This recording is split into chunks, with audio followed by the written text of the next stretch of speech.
It's that time of the year, early October, where I'm in my garden pulling out my pepper plants and placing them into 5-gallon buckets so I can overwinter them for the winter season. Now, these were planted in ground. And for the ones that I want to overwinter, even though they're planted in ground, I would normally dig them up from the ground. This one is an arroz con pollo variety. It's a sweet pepper. And place them in 5-gallon buckets so I can overwinter them indoors away from the cold and freezing temperatures so that they can survive for the following season. Of course, peppers are perennials, but you have to protect them from the cold. And in my zone 6B, I overwinter my peppers, and this method I've been using for several years with great success. Now, I must mention, when I take these out of the ground, I give them a boost with my chicken compost, so that's what I'm going to be doing. I'm going to be watering it in before I put them indoors so they can stay vibrant and they can continue to thrive as I have them indoors. Now, I have to be mindful of overwatering them because it's not the same as when it's outdoors, getting the sunlight and the heat of the summer weather. And this is when you have to change the way you would normally take care of a pepper plant if it's planted in ground in the summer weather versus when it's planted indoors, where in my case, I provide supplemental elements to mimic nature. I am going to be pruning these back, but not quite as yet. You can see all the buds and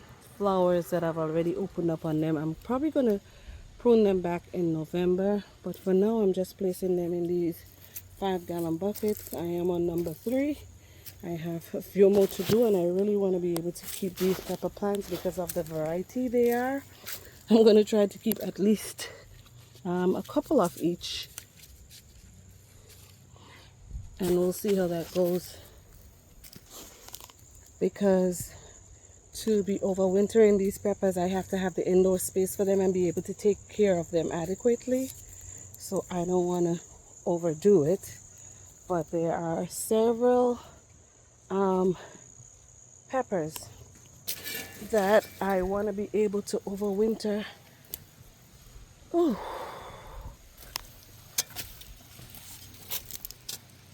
I'm so happy I still was able to maintain the variety, the tag here with the variety of peppers, because sometimes I get so confused. And as you can see, this one I started it August of 2024. So that's a method that I've been using to be able to successfully germinate those pepper seeds while it's warm out and overwinter them indoors. I did some pepper seeds this year for next year also. So I'm going to be growing different varieties, but I also want to be able to keep these for a couple more years at least, and we'll see how that goes. Alright, so let me just show you how I do this. We're going to come wide enough so the pepper right here, this is where it goes in the ground, but I'm coming probably about 12 inches at least away from the roots because I don't want to do too much damage. I think I must have hit a rock. And I'm going to do this all around the plant just to soften up the soil.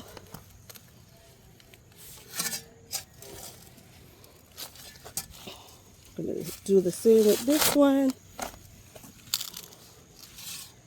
Just to loosen it up a little bit before I give a little tug on that plant. See that, guys? Now I'm lifting it right up out of the soil. So that's less stress on the root system. And you want to try to get this dug up with some soil attached to the roots, just like so.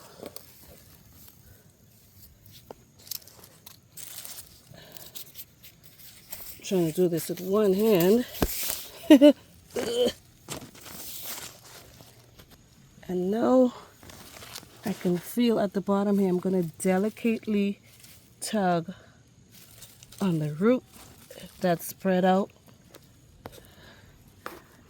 Give you a better angle here,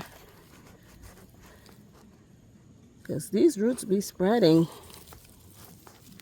as you can see, See, so this one was not disturbed at all. I didn't rip it out of the ground. This one I might have to do a little. All right, let's see. We're gonna have to dig a little bit over here.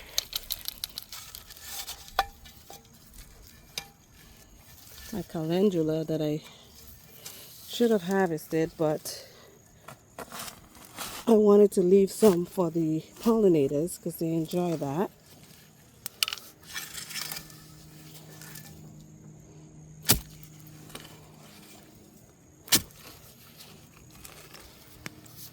Okay, I think I got it now. Whew.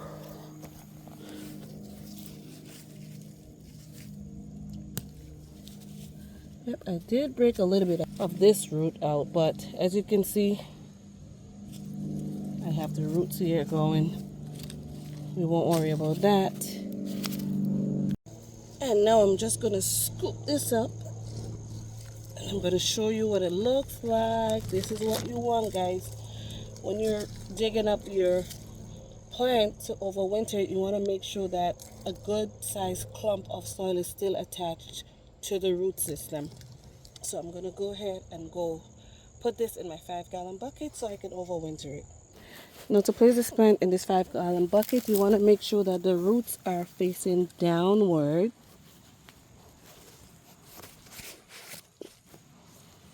And you don't want to put any soil past this mark here where it was planted in the ground. You don't want to put it any bit higher than that.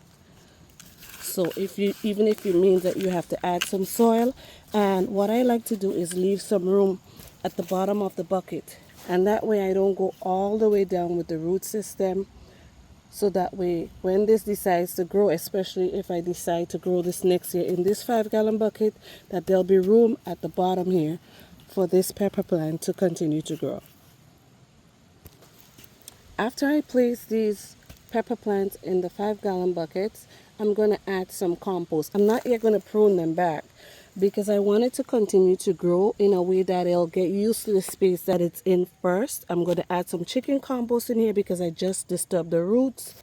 So that will give it a good boost before I prune it back. And when I prune it back, I'm going to get rid of these right here, this one, you know, a bunch of the side growing little branches, even like this one here on the outside, this one. You want to remove any little extra growth here that you don't necessarily need. All like this here, guys. See this? This has got to go. And you want that fork here that has been established already. So we're going to get rid of all these little itty bitty ones and keep this plant open up to the center here. So all of this is going to be gone. We want to be able to keep a healthy plant. And as you can see, same with this one, the fork is right here.